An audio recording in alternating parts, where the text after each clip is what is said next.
জয় হিন্দ। তোমরা দেখছো তোমাদের প্রিয় চ্যানেল ফিলোসফিক্যাল সলিউশন সেন্টার। আমি তোমাদের সঙ্গে রয়েছি বিপ্লব বিশ্বাস। আজকে চলে এসেছি তোমাদের জন্য নতুন আরেকটি টপিক নিয়ে। যে টপিকে আজকে আলোচ্য বিষয়বস্তু বা আজকে আলোচনা করব সেটা হচ্ছে ভারতের যে কাস্ট সিস্টেম, মানে বর্ণ বৈষম্য, যেটা সেই কাস্ট সিস্টেম ডিসক্রিমিনেশন একটা বিষয় আমাদের ভারতবর্ষে রয়েছে। সেই বিষয়ের উপরেই আজকে আলোচনা হবে। তোমরা যদি এই কাস্ট সিস্টেমের উপরে আরেকটি কোশ্চেন, আমি অলরেডি রেসিজম যে মানে বর্ণ বৈষম্য, মানে অ্যাকচুয়ালি জাতি বৈষম্য, সেই জাতি বৈষম্য অলরেডি আগেই ভিডিও একটা দিয়ে দিয়েছি, সেটা তোমরা অবশ্যই ডেসক্রিপশন বক্সে পেয়ে যাবে, সেটাকে দেখে নিও। আজকেরটা হবে শুধুমাত্র যে ভারতের কাস্ট সিস্টেম, সেটা ছিল জাতি বৈষম্য, অর্থাৎ সমগ্র জগতের জাতি বৈষম্য, এই সম্পূর্ণ বিশ্বের জাতি বৈষম্য সম্পর্কে কিছু মতামত। আজকে রয়েছে সেটা হচ্ছে বর্ণ বৈষম্য, যেটা কাস্ট সিস্টেম বলা হয়, ভারতবর্ষের কাস্ট সিস্টেম। সে অ্যানশিয়েন্ট থেকে শুরু করে বর্তমান ব্যবস্থা পর্যন্ত আজকে আলোচনা করা হবে।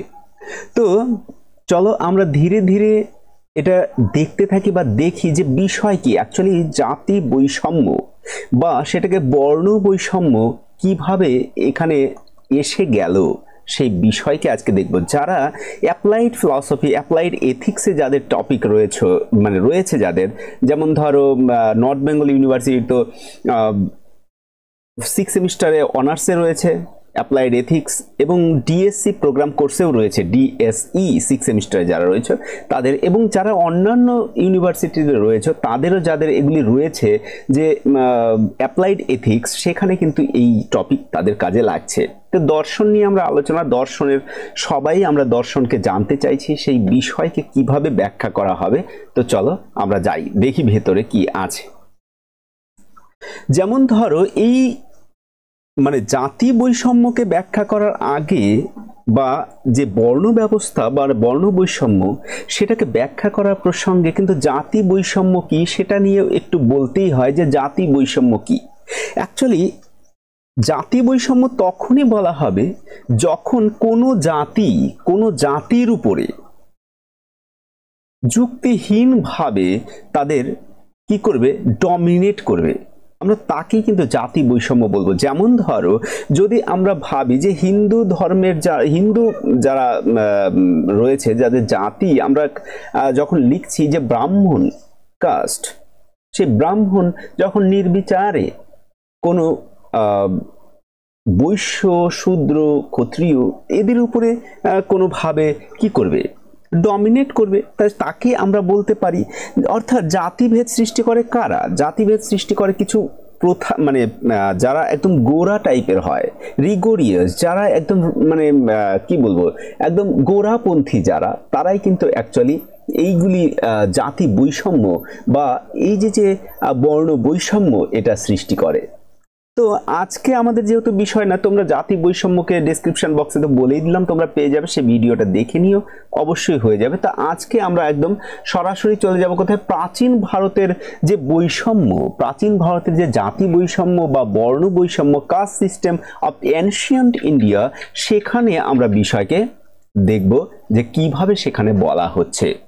সবার প্রথমে দেখো স্যার এডওয়ার্ড ব্লান্ট, যেটাকে এডওয়ার্ড অ্যাকচুয়ালি ওখানে হতো, এডওয়ার্ড ব্লান্ট তার সোশ্যাল সার্ভিস ইন ইন্ডিয়া এমন একটি তার বই রয়েছে, সেখানে তিনি বলছেন যে জাতি বৈষম্য হচ্ছে এমন এক জনগোষ্ঠী, দেখো এখানে বলাই হয়েছে এখানে যে জাতি হচ্ছে এমন এক জনগোষ্ঠী যাদের মধ্যে অন্তর্বিবাহ প্রথা প্রচলিত, যারা বংশ পরম্পরায় সাধারণ পদবি গ্রহণ করে, মানে এক সাধারণ পদবি গ্রহণ করবে, যারা সামাজিক আচার আচরণের ক্ষেত্রে কতগুলি বিধিনিষেধ অনুসরণ করে, যারা গতানুগতিকভাবে পুরুষের বৃত্তি গ্রহণ করে, যারা তাদের আদি পুরুষই একই ব্যক্তি তারা মনেও করে, আবার এভাবে যারা এক সুসংগত গোষ্ঠী জীবনে বসবাস করে। বলতে গেলে বলতে হয় যে এই যে দেখো আমাদের একটা সিস্টেম রয়েছে, সেই সিস্টেমের অন্তর্গত আমরা সেই অন্তর্গত সিস্টেমের সঙ্গেই বিবাহ বন্ধনে আবদ্ধ হই। এক গোষ্ঠী অন্য গোষ্ঠীর লোকের সঙ্গে বিবাহে বন্ধনে আবদ্ধ হতে চায় না, তারা একই পদবি গ্রহণ করে। যেমন ধরো কেউ যেমন ধরো আমার বাবা কি ছিলেন, বিশ্বাস ছিলেন, আমি সেই হিসেবে বিশ্বাস, আমার ছেলে সেই হিসেবে বিশ্বাসী হবে। এই যে পদবি গ্রহণ করা, এবং তারপরও আর একটা বলা হয়েছে যে যে কাস্টের সেই কাজকেই সে গ্রহণ করবে। যদি আমার বাবা যদি ছুতোর হন তাহলে আমাকে ছুতোরই হতে হবে, যদি আমার বাবা যদি নাপিত হন তাহলে আমাকে নাপিত হতে হবে, যদি আমার বাবা যদি ধরো যে ম্যাথর হন তাহলে আমাকে ম্যাথর হতে হবে। এই যে পেশা, এই পেশাকেও কি করে গ্রহণ করা। এডওয়ার্ড ব্লান্ট এরকমই বলছেন, এবং তারা মনে করেন তাদের আদি পুরুষ এক, অর্থাৎ আমার বাবা এবং তার বাবা এরকম করে তারা মনে করেন তাদের আদি পুরুষ সেম। এই যে বিষয়, এই বিষয়কেই বলা হচ্ছে যে তিনি যে জনগোষ্ঠী, সেখানে কিন্তু এইভাবে তিনি বলছেন যে বর্ণ যে বৈষম্য সেভাবে কিন্তু ধীরে ধীরে আমরা দেখতে পাচ্ছি। তাহলে জাতিভেদ প্রথা কি শুধুমাত্র ভারতেই রয়েছে? জাতিভেদ প্রথা শুধুমাত্র ভারতের বসবাসকারী হিন্দুদের মধ্যেই নয়, ভারতের বাইরে এমনকি শ্রীলঙ্কা, এই দেখো এখানে দেওয়া রয়েছে, ভারতের বাইরে শ্রীলঙ্কা রয়েছে বসবাসকারী যে হিন্দুদের মধ্যে, এমনকি ভারতের বাইরে অনেক অহিন্দু যারা মানে মুসলমান, তাদের মধ্যেও কিন্তু এই প্রথার প্রচলন আছে। এমনকি আমরা এটাকে যখন দেখছিলাম যে ইহুদিদের সঙ্গে যে ন্যাৎসিদের যে কলহ, আমেরিকাতেও আমরা দেখেছি সেই বর্ণের ব্যাপার, সেখানে জাতি নিয়েও কিন্তু সমস্যা আমরা দেখছিলাম। তাহলে এই যে শুধু অ্যাকচুয়ালি আমেরিকার ব্যাপার বা জার্মানের ব্যাপার, সেখানে কিন্তু এগুলি কুলুষিত করেছে, অ্যাকচুয়ালি যে এই সমাজকে কুলুষিত করেছে যে এই প্রকারের হতে পারে। কিন্তু ভারতবর্ষের হিন্দুদেরটাই কেন নেওয়া হচ্ছে? কারণ এখানে ধরাই হয়েছে যে সর্ববৃহৎ বা সর্বপ্রাচীন এক প্রথা এই কাস্ট সিস্টেম বা জাতি সিস্টেম বা বর্ণ ব্যবস্থা, সেই জন্য কিন্তু হিন্দুদের এই বিষয়কে নেওয়া হয়েছে। আর এই হিন্দু সমাজকে বা হিন্দুদের এই যে কাস্টের যে ভিত্তিতে তাদের বিভাজন, এর উপর একটা দর্শনের একটা প্রভাবও কিন্তু রয়েছে। কেন? কারণ সেটা আমাদের কোনো না কোনোভাবে আর্য সমাজ থেকে প্রাপ্ত, সেটা আমরা বেদের মধ্যেও দেখতে পাই। তাহলে এই দেখো গভীর এক প্রথায় গভীর জীবন দর্শনের উপর নির্ভরশীল। সেই জীবন দর্শনটা কি আসলে? বলছে সব মানুষ জন্মগত সামর্থ্য সমান নয়। জন্মগতভাবে মানুষ সামর্থ্য সমান নিয়ে আসে না।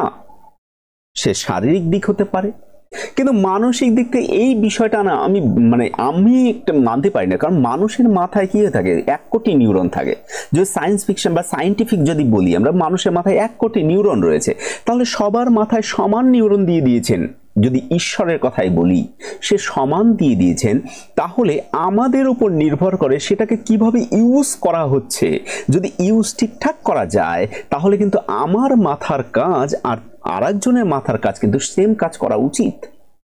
তাহলে পরিবেশকেও দেখতে হবে, এবার তার মনস্তাত্ত্বিক দিক দেখতে হবে, সব দিক প্রেক্ষিতে কিন্তু বলতে হবে। কিন্তু ডাইরেক্ট এরকম বলাই মুশকিল যে মানুষ জন্মগত সামর্থ্য সমান নয়।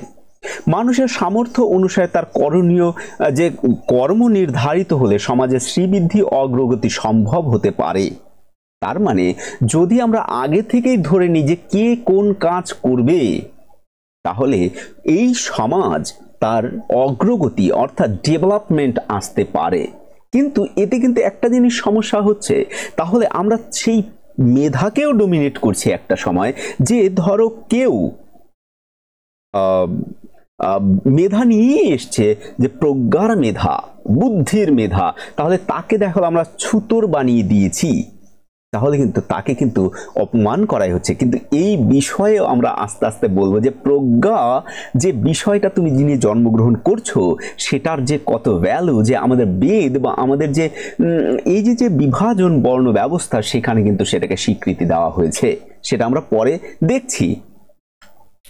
তো ভারতীয় জাতিভেদ প্রথার যে উৎপত্তি হলো কি করে, ভারতীয় জাতিভেদ প্রথার যে আমাদের উৎপত্তি কি করে হলো, the origin of the caste system in India. তাহলে আমরা সবার প্রথমে একটা বিষয়কে দেখলাম যে এটা ধরো একটা ভূমিকা হতে পারে, কিন্তু এদিকে আমাদের কি জাতিভেদ প্রথার তাহলে উৎপত্তি হলো কি করে? দেখো ভারতীয় জাতিভেদ প্রথা অতীব প্রাচীন বলা যায়, এর থেকে প্রাচীন আর বলা যায় না, একে প্রাগ ঐতিহাসিকও বলা চলে। যে একদম ইতিহাসের পূর্বে, অর্থাৎ যেখান থেকে হয়তো ইতিহাস সৃষ্টি হচ্ছে, এখানে মনে করা হয়েছে যে আজকাল সমাজ ব্যবস্থায় যাকে বর্ণ বলা হয়েছে, মানে বর্ণ বলা হচ্ছে, পরবর্তীকালে তাকেই জাতি বলা হয়েছে। দেখো, আমরা যাকে বর্ণ অর্থাৎ কাস্ট সিস্টেম আলোচনা করছি, এটাই হয়তো জাতি, পরবর্তীতে আমরা জাতি হিসেবে জানছি এটাকে, যে এটা আসলে একটা জাতি। অর্থাৎ তার মানে আমরা যখন বর্ণকে জানছি তখনই কিন্তু জাতির একটা শব্দ একটা তৈরি হয়ে আসছে, তার মানে জাতি পরে এসছে, বর্ণ আগে। তাহলে এই যে জাতি শব্দটা এসছে কিভাবে, দেখো বলছে সম্ভবত পর্তুগিজরাই ভারতে আগমনের পরে জাতি শব্দটা মানে কাস্ট শব্দটি ব্যবহার করেছেন, জাতি বা বর্ণ শব্দটি, তার মানে বর্ণ ব্যবস্থা এই একটা, তাহলে যাকে বর্ণ বলা হচ্ছে তাকে জাতি বলা হচ্ছে পরে। তার মানে এই যে পর্তুগিজরা যখন এই ঔপনিবেশিক দিক থেকে ভারতে এসে ঔপনিবেশিকতা মানে প্রভাব বিস্তার করেছিলেন, সেই সময় তারা কি করেছেন, এই কাস্ট মানে জাতিটাকে তারা কি হিসেবে ব্যবহার করেছেন, কাস্ট, CASTE হতো, স্পেলিং হয়তো মিস্টেক হয়ে গেছে। যাই হোক, কাস্ট শব্দটি কি ব্যবহার করা শুরু করেন, এবং ভারতীয় ব্যবস্থা যে জাতি ব্যবস্থাকে, এই দেখো ভারতীয় ব্যবস্থা বা জাতি ব্যবস্থাকে পাশ্চাত্যের সামন্ত ব্যবস্থার অনুরূপও বলা চলে। তাহলে সামন্ত ব্যবস্থা কি, সে সামন্ত ব্যবস্থার মধ্যে কিন্তু আমাদের এবার একটু ঢুকে দেখতে হবে যে সামন্ত ব্যবস্থাটা আসলে কি। জাতি ব্যবস্থায় যেমন আমাদের জানি বর্ণ ব্যবস্থা, চতুর্বর্ণের কথা বলা হয়েছে, তাহলে সামন্ত ব্যবস্থাও তাহলে সেরকম কিছু ব্যাপার রয়েছে। দেখো, এখানে সামন্ত ব্যবস্থায় মানুষের উঁচু নিচুর ভিত্তিতে 3টি শ্রেণীতে বিন্যস্ত করা হয়েছিল, অ্যাকচুয়ালি 4টি। যদি আমরা বলি যে এই যে সামন্ত ব্যবস্থা সমাজ মানুষ উঁচু নিচু শ্রেণীতে বিন্যস্ত করা হয়, তাহলে সেখানে দেখা গেছে যে মানে আমরা কি দেখছিলাম, যে এই যে জাতি ব্যবস্থা, যে পাশ্চাত্যের যে সামন্ত ব্যবস্থা, সেই সামন্ত ব্যবস্থাকে উঁচু নিচু শ্রেণীতে ভাগ করা হয়েছে। তাহলে এটা তো পরে এসছে, তারও আগে কিন্তু আমাদের ভারতীয় সংস্কৃতি, সেখানেও এই যে একটা সমস্যা, আমরা পাশ্চাত্যকে দেখে এখানে কি করার চেষ্টা করছি, মেলানোর চেষ্টা করছি, কিন্তু পাশ্চাত্যের যে সভ্যতা তার আগে কিন্তু ভারতীয় সভ্যতা। তাহলে এখানে বলছে যে বর্ণ ব্যবস্থাতে তেমনি সমাজ ব্যবস্থার 4টি শ্রেণীতে বিন্যস্ত করা হয়। কি কি? একটা ব্রাহ্মণ বা পুরোহিত যাকে বলা হয়েছে, দেখো 2 নম্বরে রাখা হয়েছে ক্ষত্রিয় বা শাসক বা যোদ্ধা। তাহলে কিছুটা আমরা বুঝতে পারছি, একটা হচ্ছে বৈশ্য বা ব্যবসায়ী যারা, আর একটা রয়েছে শূদ্র বা দাস, যাকে দাস বলা হয়েছে। তাহলে এই যে কালক্রমে এই বর্ণগুলি ধীরে ধীরে জাতিতে পরিণত হয়েছে, তাহলে দেখো ব্রাহ্মণদের অন্তর্গত যে ব্রাহ্মণ রয়েছে তাদের কিন্তু ধীরে ধীরে তাহলে কি হবে, অনেক গোষ্ঠীতে বিভাজন হবে, এবং তাতে এক কাস্ট সিস্টেম তৈরি হবে, তাতে এক জাতির তৈরি হবে, যে আমি আমার পূর্বপুরুষ শাণ্ডিল্য গোষ্ঠী, আমার পূর্বপুরুষ কাশ্যপ গোত্র, এই যে এইভাবে তৈরি হচ্ছে। তাহলে এই যে দেখো জাতি, এইভাবে কিন্তু আমাদের বর্ণের উপর নির্ভর করে আমাদের জাতি তৈরি হচ্ছে। তাহলে তাতে আমাদের উপজাতি, এক একটা জাতি, তার ব্রাহ্মণ একটা যদি জাতি হয় তার মধ্যে উপজাতি সৃষ্টি হবে, কিন্তু তার শূদ্রের মধ্যে উপজাতি হবে, বৈশ্যের মধ্যে, ক্ষত্রিয়র মধ্যে, সবার মধ্যে তাহলে উপজাতির সৃষ্টি হবে। এই জন্য বটমের তার দ্য সোশিওলজি নামে একটা বই রয়েছে, সেখানে তিনি বলছেন ভারতের এক একটি বৃহৎ অঞ্চলে প্রায় 250টি জাতি, 2500 জাতি আছে। তার মানে এক একটা বড় যে রিলিজিয়ানগুলি রয়েছে, দ্য মেজর রিজিয়ন, যে বড় বড় অঞ্চল রয়েছে, সেখানে আমরা যদি দেখি তাহলে কিন্তু আমরা দেখতে পাবো যে প্রায় এই অনেক জাতির বসবাস। তুমি আশেপাশেই দেখো, তোমার আশেপাশে দেখো যে প্রচুর জাতির কিন্তু বসবাস কিন্তু রয়েছে। তাহলে এই যে বর্ণ ব্যবস্থা, ভারতীয় যে জাতি ব্যবস্থা, এর উৎপত্তি অর্থে আমরা কিন্তু 2 ধরনের মতকে দেখতে পাই, বা 2 ধরনের উৎপত্তি ভিত্তিক মতবাদ আমরা লক্ষ্য করি। এক কি, বর্ণের উৎপত্তি সম্পর্কে শাস্ত্র ভিত্তিক মতবাদ, যেটা লজিক্যাল কিছুটাও বলা চলে, মানে আমরা কোন কোন শাস্ত্রে এই বিষয়কে দেখতে পাই। আর একটা রয়েছে যে হিস্ট্রিক্যাল, মানে ঐতিহাসিক মতবাদও কিন্তু একটা রয়েছে। তাহলে এক তো শাস্ত্রভিত্তিক আর একটা ঐতিহাসিক মতবাদ। তাহলে সবার প্রথমে আমরা কি দেখব? বর্ণের উৎপত্তি সম্পর্কে যে শাস্ত্রভিত্তিক মতবাদ রয়েছে সেগুলি দেখি। যে বর্ণের উৎপত্তি সম্পর্কে শাস্ত্রভিত্তিক মতবাদ, সেখানে আমরা দেখতে গেলে আমাদের সবার প্রথমে দেখতে হয় অনেক মতবাদ অনেক জায়গায় রয়েছে, কিন্তু সবার প্রথমে যেটা আমরা দেখি সেটা ঋগ্বেদ, যে সর্বপ্রাচীন যে বেদ, সেই ঋগ্বেদে যে উল্লেখিত যে সূত্রটি রয়েছে যেখান থেকে এই বর্ণের উৎপত্তি বলা হচ্ছে, সেটাই কিন্তু মোটামুটি বেশি পপুলার হয়েছে। এবং সেই ঋগ্বেদে পুরুষ সূত্রে, মানে পুরুষ সূত্রে যেটাকে বলা হয়েছে ব্রাহ্মণহস্য মুখমাসিত বাহুরাজন্য কৃত উরুতস্য যদবৈশ্য পদভ্যাং শূদ্রঃ জায়তঃ। তোমরা কিছুটা বুঝতে পারছো কিনা আমি জানি না। এখানে বলছে দেখো, ব্রাহ্মণহস্য মুখমাসিত, মানে সেই মহান পুরুষের মুখ থেকে ব্রাহ্মণের উৎপত্তি।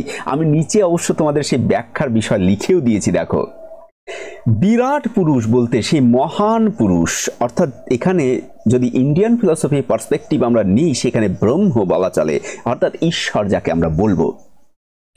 বলছে তার মুখ থেকে ব্রাহ্মণের, অর্থাৎ ব্রাহ্মণ বর্ণের বাহু থেকে, দেখো বাহুরা জন্য, এই যে বাহুরা জন্য কৃতঃ, এই যে বাহু থেকে রাজন্য বা ক্ষত্রিয় বর্ণের, উরু থেকে বৈশ্য বর্ণের এবং পদযুগল থেকে শূদ্র বর্ণের উৎপত্তি হয়েছে। বুঝতে পারছো? তার মানে সেই মহান পুরুষের 4টি অঙ্গ, মুখ থেকে ব্রাহ্মণ, বাহু থেকে ক্ষত্রিয় যে যুদ্ধ করবে, কারণ বাহুতে আমার বাহু বলম, যেমন বলা হয়েছিল, স্বামী বিবেকানন্দ সেখানে বলেছিলেন মনকে স্থির করার জন্য আগে আমাদের কিছু কিছু জিনিসের দরকার। সেখানে বলে বাহু বলম মন বলম, এরকম বিষয়কে বলা যে বাহুবল। আমরা বলি বাহুবল বলতে আমরা শক্তিকে বুঝি, তার ক্ষত্রিয় শক্তির প্রতীক বলা চলে।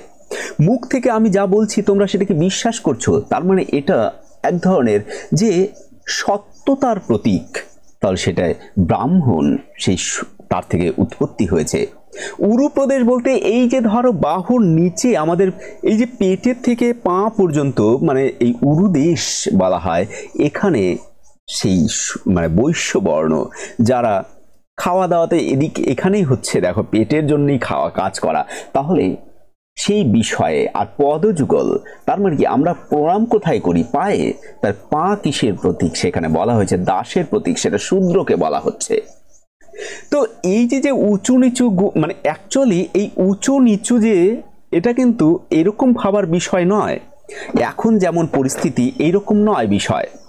সেই সময় বেদকে যখন ছিল সেখানে গুণ এবং কর্ম অনুসারে সমাজস্থ মানুষের বিভাগ হয়েছে, নাকি জন্মগত নয়। সেই সমাজস্থ মানুষ কিভাবে হয়েছে, যে আজকে যে মনে করে জন্ম হয়েছে ব্রাহ্মণের ঘরে, কিন্তু তার বাহুবল বেশি আছে, সে পারদর্শী যুদ্ধে, তাকে কি করা হবে? ক্ষত্রিয়তে অন্তর্ভুক্ত করা হবে, যুদ্ধক্ষেত্রে অন্তর্ভুক্ত করা হবে। কিন্তু যদি কোনো ব্রাহ্মণ, যদি কোনো বৈশ্য বা যদি কোনো শূদ্র তার ঘরে যদি জন্ম নেয়, যে কিন্তু মেধা বুদ্ধি প্রজ্ঞা সেখানে রয়েছে, তার গুণ, তাকে কিন্তু আমরা কি করব? আমরা ব্রাহ্মণে উন্নীত করব। কারণ বেদে বলা হয়েছে কর্মই ধর্ম। তার মানে কর্মকে যদি আমরা ধর্ম প্রধান করে তুলি, তাহলে কিন্তু আমার মেধা, আমার গুণ ওটা, কারণ এখানে দেখো গুণ ও কর্মে অনুসারে সমাজে মানুষের শ্রেণী বিভাগ যদি করা হয়ে থাকে, তা আমার মেধা আছে, তাহলে আমি কি হব? আমি তাহলে ব্রাহ্মণে উন্নীত হব। আমার কর্মকেও করব, তাহলে আমি উন্নীত হব। একজন ব্রাহ্মণ কেমন হবে? একজন ব্রাহ্মণ খুব সাধারণ সরল জীবন যাপন করবেন এবং সত্য ভাষণ করবেন, তত্ত্ব জ্ঞান থাকবে যার, ব্রহ্মণত্ব অর্জন হবে যার। কিন্তু এখন সমাজে যারা ব্রাহ্মণ রয়েছে তাদেরকে আমরা কি বলি? বামুন বলি নাকি ব্রাহ্মণ? কারণ তার মধ্যে ব্রহ্মত্ব নেই। অনেকে তো বেদকে অধ্যয়নই করেননি, তারা কিছু মন্ত্রকে মুখস্থ করে দিচ্ছেন, ঝামেলা শেষ। কিন্তু দেখা গেল সেই জ্ঞান নেই তার মধ্যে। তাহলে তাকে ব্রাহ্মণ বলা চলে না। তো বর্ণের যে উৎপত্তি সম্পর্কে যা শ্রেণীভিত্তিক, সেখানে বলছে যে বিরাট পুরুষের মুখ থেকে, আমরা এই বিষয়ে এইমাত্রই আলোচনা করলাম। তাহলে দেখো, বিরাট পুরুষের মুখ থেকে উৎপন্ন ব্রাহ্মণের যে অবস্থান সমাজের সর্বোচ্চ স্তরে রাখা হয়েছে, কারণ মুখ সবার প্রথমে রয়েছে। তাহলে সেই মুখ নিঃসৃত যে হওয়ায় ব্রাহ্মণের কাজ হলো কি? তাহলে শাস্ত্র অধ্যয়ন এবং অধ্যাপনা, অর্থাৎ সে পড়বে এবং শেখাবে। তাহলে সেই হিসেবে বলতে গেলে এই সমাজে, তাহলে আমরা এই যে আমি আজকে তোমাদের ক্লাস করাচ্ছি বা আমি কলেজে যখন পড়াচ্ছি, সেক্ষেত্রে কিন্তু আমিই ব্রাহ্মণ। কেন? কারণ আমার অধ্যাপনা যদি আমার গুণ হয়, বা তাহলে কর্ম যদি তাই হয়, তাহলে আমি কি? আমি অ্যাজ এ ব্রাহ্মণ। কিস অনুসারে? বেদ অনুসারে। তারপর বলা হয়েছে যার বাহু, মানে ক্ষত্রিয়র প্রতীক কি? তাহলে সেই বাহুবল। তার বাহুবল যেহেতু মুখের নিম্নে অন্তর্ভুক্ত, তাহলে সেই হিসেবে ক্ষত্রিয়ের স্থান কি? ব্রাহ্মণের নিচে। দেখো কিভাবে কাস্ট সিস্টেম তৈরি হচ্ছে, দেখেছো? তো এটাকে পরবর্তীতে অন্যভাবে বিশ্লেষণ করা হয়েছে, তো যাকে ম্যানুপুলেট যাকে বলা হয়, সেটা পরবর্তীতে আমরা সেটাও বলবো যে ম্যানুপুলেট কখন হচ্ছিল। এবং উরু দেশ দেখো, সম্ভবত মানে দেহের নিম্ন ভাগ, উদর দেশকে বোঝানো হয়েছে। তাহলে এক্ষেত্রে এদের কাজ কি হবে? এদের কাজ দেখো, কৃষিকাজ, ব্যবসা বাণিজ্য ইত্যাদি, মানুষের আহার্যের ব্যবস্থা করা। এবং যেহেতু বাহুর নিম্ন দেশে উরুদেশ, তাহলে সেই হিসেবে কিন্তু তাকে কোন স্থানে রাখা হয়েছে? সে ব্রাহ্মণ এবং ক্ষত্রিয়ের নিম্ন স্তরে রাখা হয়েছে। তাহলে লাস্টে দেখো, পদযুগল থেকে উৎপন্ন যে শূদ্রের স্থান সর্বনিম্নে। কেন? কারণ আমাদের সব থেকে নিম্নে কি রয়েছে? পা রয়েছে। তাহলে সেই হিসেবে এই 3 বর্ণের সেবা করাই কিন্তু তার কাজ, সেই হিসেবে বলা হয়েছে। তাহলে এখানে পরিষ্কার বোঝা যাচ্ছে সামাজিক যে মান মর্যাদা, ব্রাহ্মণ সর্বশ্রেষ্ঠ, ব্রাহ্মণের নিচে ক্ষত্রিয়, ক্ষত্রিয়ের নিচে বৈশ্য, এবং সর্বনিম্নে কি? শূদ্র। তো এই যে হিন্দু ধর্মের যে শাস্ত্রকারগণ, তারা বলছেন যে এই জগৎ 3 গুণের সমাবিষ্ট, মানে কি বলে ওটাকে, 3 গুণের সাম্যবস্থার কারণেই এই জগতের সৃষ্টি হয়েছে। এটা সাংখ্য দর্শনে আমরা দেখি, কপিল মুনির দর্শনে। তাহলে বলছেন যে এই 3 গুণের যখন ব্যাখ্যা হচ্ছে, তখন এই দেখো কেমন করে, কি সুন্দর করে এখানে একটা কোটেশন দেওয়া হয়েছে। সেখানে বলছেন, সত্যং লঘু প্রকাশকম, উপষ্টম্ভকং চঞ্চল রজ, আর গুরু বর্ণ কম এব তমহ। তার মানে কি? এগুলি হচ্ছে দেখো, সত্যগুণ সুখ উৎপাদক এবং লঘু প্রকাশক। তাহলে বলছে যে সত্যগুণ আনন্দ, প্রীতি, সন্তোষ, তৃপ্তি এগুলির উদ্বেগ করে এবং জ্ঞান লাভে সহায়ক করে। তাহলে ব্রাহ্মণের মধ্যে সত্যগুণের প্রাধান্য পায়। তাহলে যাদের মধ্যে সত্যগুণ প্রাধান্য পায়, তাদের প্রকৃতির নাম কি? ব্রাহ্মণ প্রকৃতি। তাহলে সেটা কোনো দেখো কি সুন্দর করে ব্যাখ্যা করা হয়েছে। এটাকে পরে ম্যানুপুলেট করা হয়েছে। অ্যাকচুয়ালি পরে পুরুষতান্ত্রিক বা সমাজতান্ত্রিক একটা বিষয়ের মধ্যে এসে এগুলি ম্যানুপুলেট হয়েছে। তার মানে ব্রাহ্মণ প্রকৃতি যার মধ্যে থাকবে সেই ব্রাহ্মণ, কারণ গুণের অনুসারে, গুণ এবং কর্ম অনুসারে বানানো হয়েছে। তাহলে আমার মধ্যে যদি মেধা থাকে, আমার মধ্যে সেই যদি গুণ থাকে, তাহলে আমার প্রকৃতি যদি ব্রাহ্মণ প্রকৃতির হয়, তাহলে কিন্তু আমি কিন্তু ব্রাহ্মণ হব। তার সমাজ কি তৈরি করেছে বর্তমান? যে জন্মগত এই কৌলিন্য প্রথাকে প্রবর্তন করেছে। আবার রজগুণ দেখো, রজগুণ কি? চালক, অর্থাৎ কার্যকে চালনা করে। রজ আসক্তি, অহংকার ও আকাঙ্ক্ষার কারণ হয়। ক্ষত্রিয় বর্ণের মধ্যে কি থাকবে? রজগুণের প্রাধান্য পায়। যার মধ্যে শত মিশ্রিত রজগুণ, তা সত্য এবং রজগুণ দুটোই আছে, কিন্তু রজগুণ প্রাধান্য পায়। তার প্রকৃতির নাম কি? ক্ষত্রিয়। তার মানে আকাঙ্ক্ষা, উচ্চাকাঙ্ক্ষা, মেধাও থাকবে, কিন্তু সঙ্গে কি থাকতে হবে? উচ্চাকাঙ্ক্ষা। এই দেখো, উচ্চাকাঙ্ক্ষা, অহংকার, আসক্তি যার মধ্যে রয়েছে, তাদের কি হবে? তারা রজগুণের অধিকারী হবে, অর্থাৎ ক্ষত্রিয় বর্ণে উন্নতি হবে। পাশাপাশি আরো বলছেন যে তমগুণ ভারী এবং আবরণকারী। তমগুণ কি? গুরু বরণ কমেব, যেমন বলা হয়েছে সেই রকম, সে আবরণ করে। তাহলে তমগুণ কি করে কার্যত? যে মোহ, জড়তা, উদাসীন্য ও নিস্পৃহা। আরে কোনো গে থাক, কালকে করবনি, থাক, এরকম। বা এই যে যে উদাসীন্য, এই উদাসীন্যতা শূদ্রের মধ্যে সেই তমগুণ প্রাধান্য পায়। তা যার মধ্যে তমগুণ রয়েছে, তা যার মধ্যে দেখো রজ মিশ্রিত তমগুণ, তাহলে এখানে রজ এবং তমগুণ থাকবে, কিন্তু তমগুণ প্রাধান্য পাবে, সরি, তমগুণ প্রাধান্য পায় সেই প্রকৃতির নাম কি? শূদ্র বলা হবে তাকে।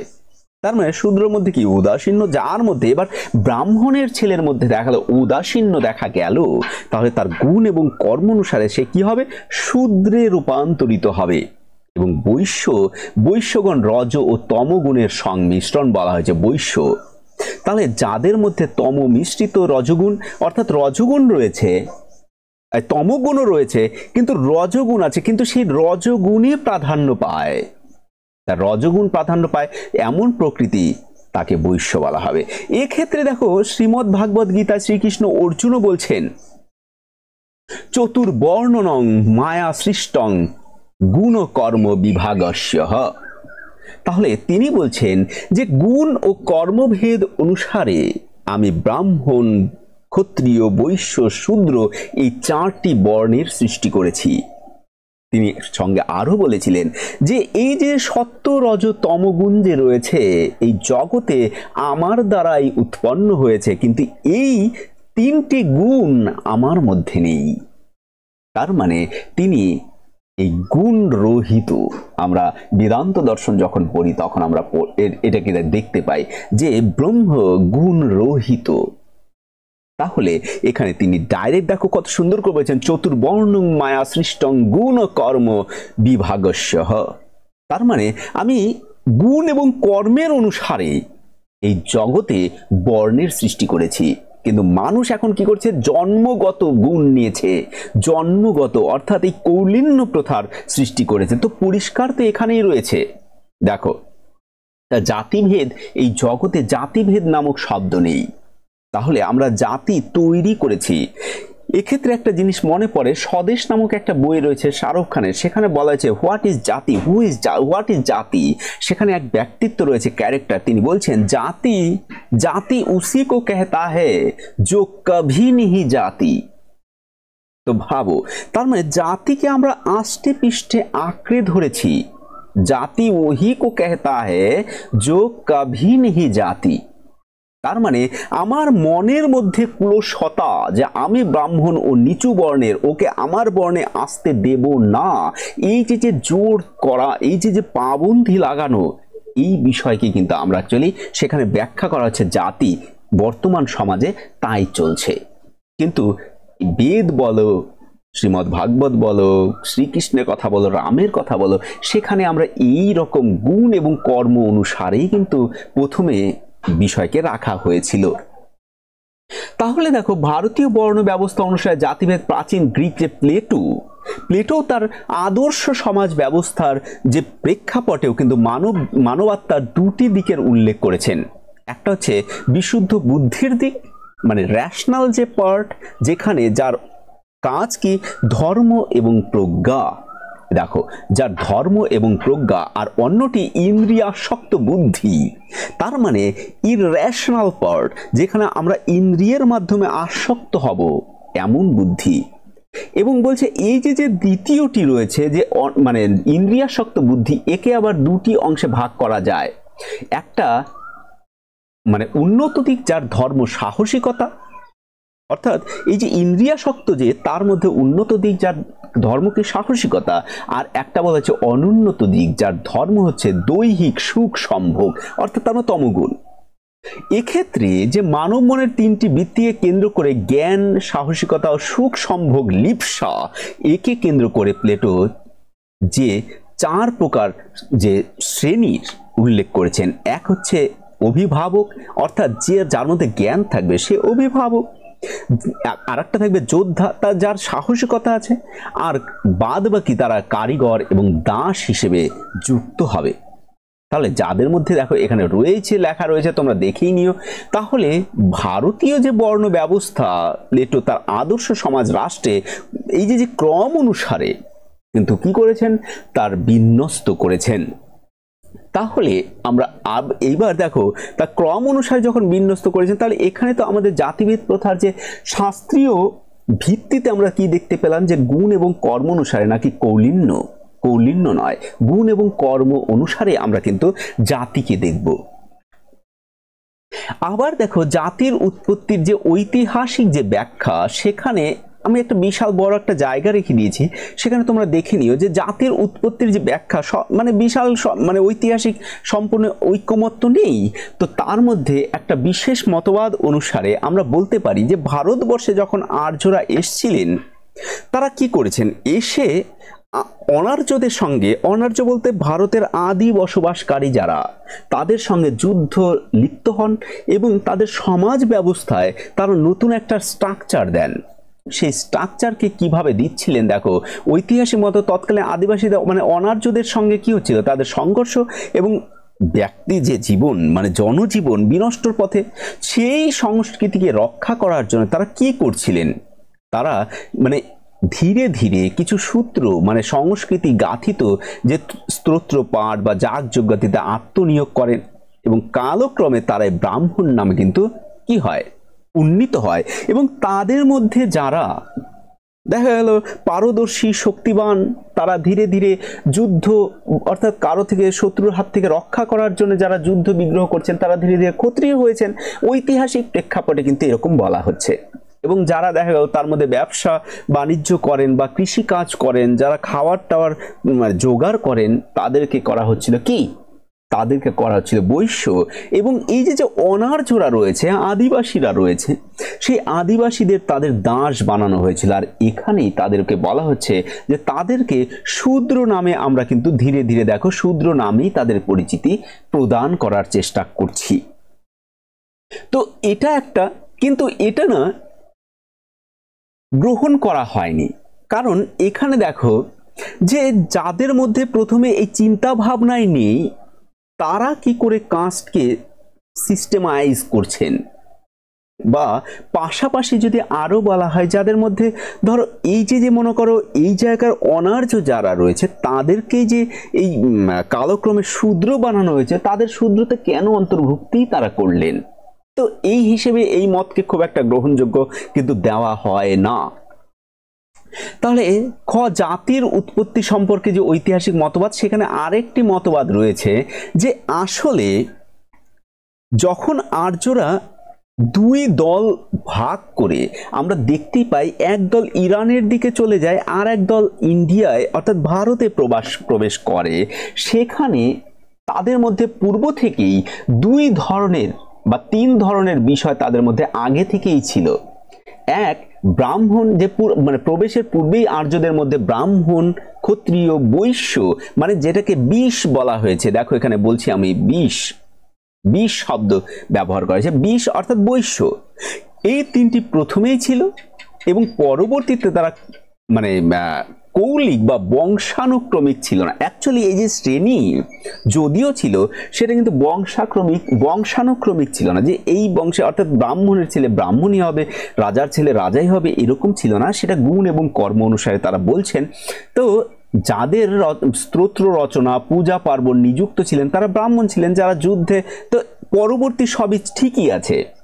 এবং এই যে বিষ সাধারণত পরবর্তীকালে ভারতে প্রবেশের পর বৈশ্য হয়ে গেছে এবং ভারতের যে অনার্যরা রয়েছে বশ্যতা স্বীকার করে, তাদের পরবর্তীকালে শূদ্র নামে। তো এটাকে তবুও একটু গ্রহণ করা যায়, কারণ ইরানের যে আমরা বিষয়কে যখন দেখি, যে ইরানে যে আর্যরা ছিলেন, সেখানে তাদের প্রবেশ করার সময় তাদের তিনটি শ্রেণী ছিল, মানে দলভিত্তিক, মানে মধ্যেও যে বৃত্তি ভিত্তিক তিনটি শ্রেণীকে উপস্থাপন করা হয়েছে। দেখো এখানে যে প্রাচীন ইরান যে জেন্দ আবেস্তা যে রয়েছে, সেই জেন্দ আবেস্তাতেও আমরা তিনটি শ্রেণীর কিন্তু উল্লেখ পাই।